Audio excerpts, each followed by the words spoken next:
Hello and welcome to another broadcast from CKL Africa. I am your agronomist Francis Wario. Today we are going to talk about how to grow good tomatoes so that you can make some good money. We are at Veg Island Farm in Kitengela.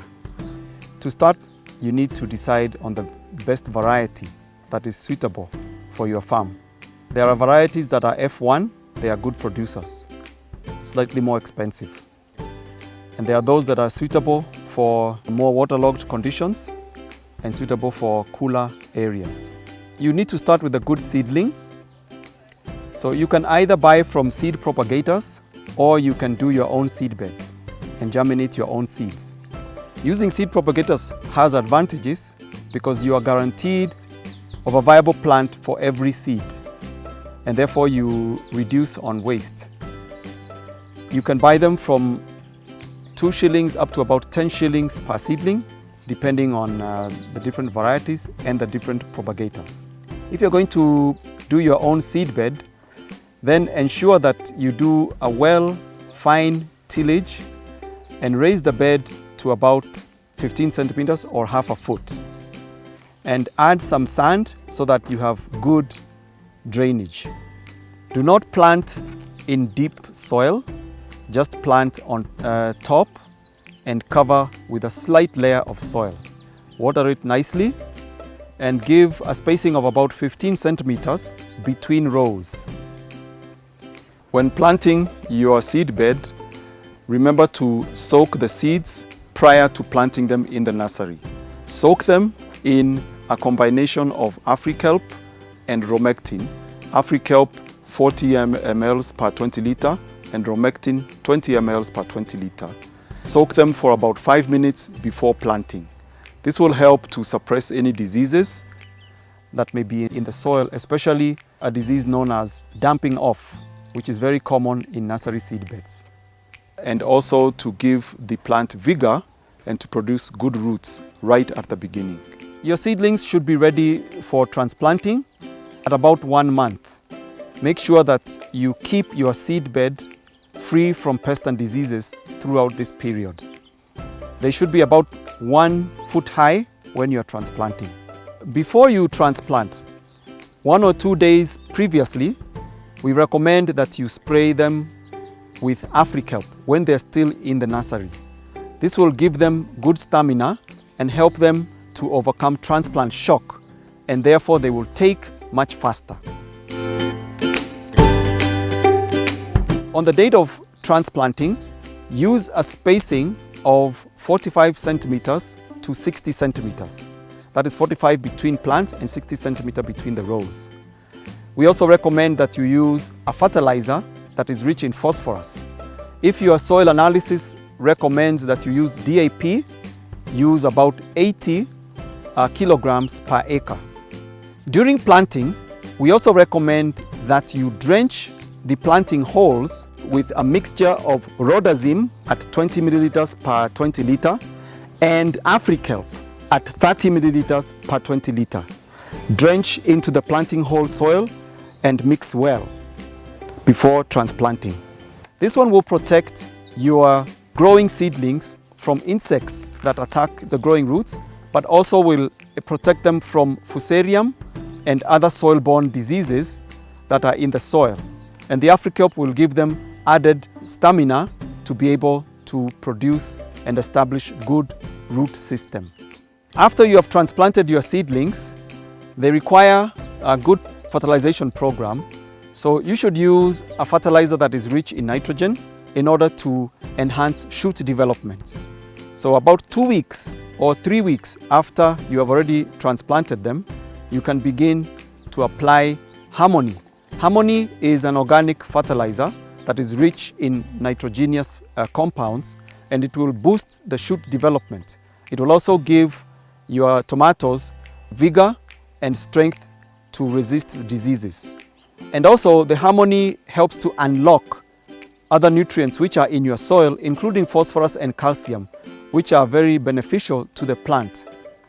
So continue applying Harmony every 2 weeks at the rate of 30 to 40 milliliters per 20 liter up to around 4 to 6 applications, and you will get good production of your tomatoes. At about 5 weeks after you've planted, that is the time you should stake your tomatoes.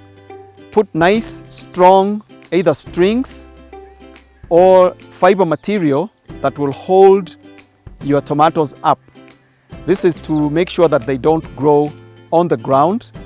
If you do that, you will get less production because your tomatoes will rot if they stay on the ground, and also they will pick up diseases which will be difficult to control. In this case, he has used cloth materials which are just as good, as long as they are disinfected so that they also don't infect your crop with other diseases.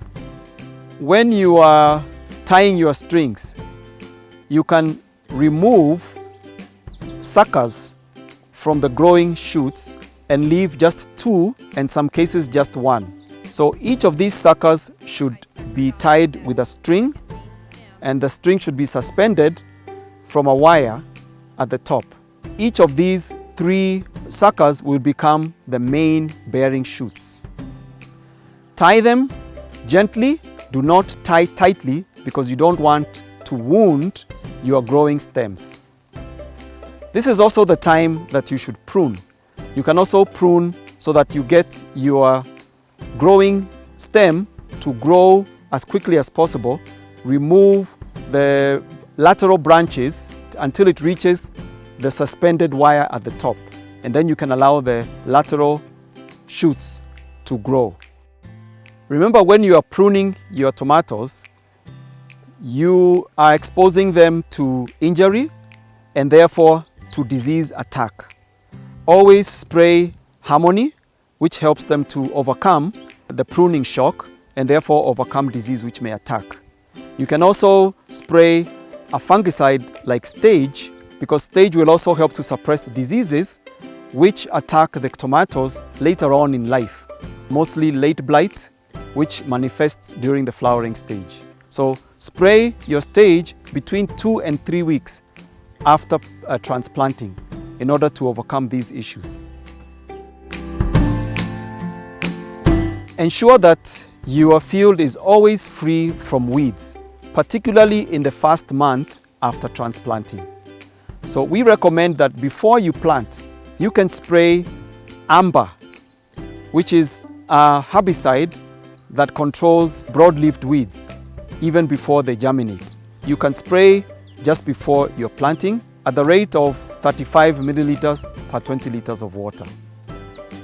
If you get weeds coming up after you have already planted, then you can spray another application of Amber between month 1 and 2 of production. Make sure that the weeds are smaller than the tomatoes plants themselves, at around 4 inches when the tomato plants are 1 foot and above. You can use the Amber at the rate of 35 milliliters per 20 liters of water.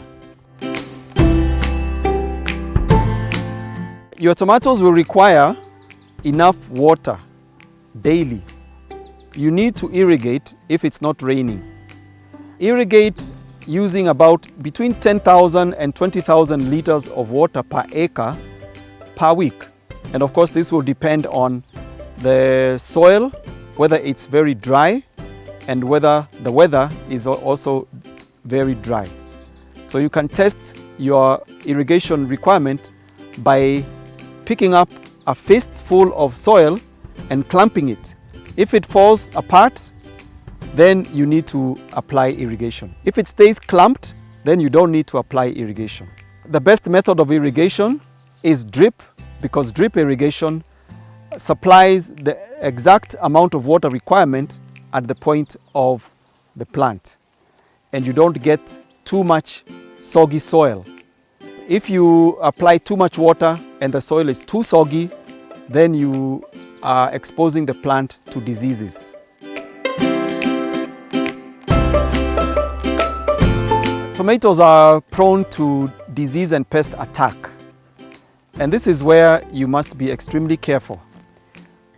First of all, you should ensure that you do proper scouting This means you take a walk through your tomato crop every single day and look for evidence of pests and diseases. Look for visual evidence, if you can actually see the pests flying around. Look for evidence of bites or puncture marks. Look for discolored leaves and rotting leaves, lesions and spots on your leaves. Look for decaying plants and wilting plants, and look for deformed plants that are growing but in a deformed manner. These are all signs of pests and diseases. Once you see the first sign of a pest and disease, then you can take control measures to ensure that you do not lose your tomato crop. Some of the important insect pests that you will encounter in tomatoes includes whiteflies, thrips, and aphids. For these, we recommend that you spray alphacin at the rate of between 8 and 10 milliliters per 20 liters of water. Spray them on the first sign of these insect pests. Whiteflies are dangerous because they can cause very serious viral diseases which have no cure. Another group of very destructive pests includes red spider mite and leaf miners. For these, we recommend that on the first sign of these pests, spray Romectin at the rate of 10 milliliters per 20 liters of water. Tomato leaf miner, also known as Tuta absoluta, is by far the most destructive pest we have today in tomatoes. This is a leaf miner that occurs inside the leaf but is also occurring in the tomato fruits. You can see it sometimes if you take the leaf patches and open them up. You can find the leaf miner larvae inside. It will pupate in the soil, and the adult is a moth that flies around at night. So if you want to control leaf miner effectively, when you're doing your scouting, see if you can observe these small moths that are about half an inch long flying around your tomato plants. And these are likely to be the leaf miner adults. Do not wait until you see the larvae in the leaves, but begin spraying immediately. We recommend that you mix Emaxi and Romectin at the rate of 10 milliliters Emaxi and 10 milliliters of Romectin per 20 liters of water. Repeat the spray again after about 5 days to ensure that any new eggs that have been hatched will also be controlled. Another pest of concern is known as tomato fruit worm or bollworm. This insect pest is extremely frustrating because you normally see it even after harvesting, when the worms begin to emerge from the fruits in the market. We recommend that you spray Jackpot at the rate of 12 to 15 milliliters per 20 liters of water just after flowering, just before the fruits are formed. And this will help to remove the insect adults which are waiting to lay their eggs on the fruits. I hope these few tips have been helpful to you as you plan your tomato production. Feel free to give us a call or drop us a line on our contacts. We'd be happy to hear from you. Send us pictures and we'll answer any questions that you may have. So all the best in your tomato production and happy farming.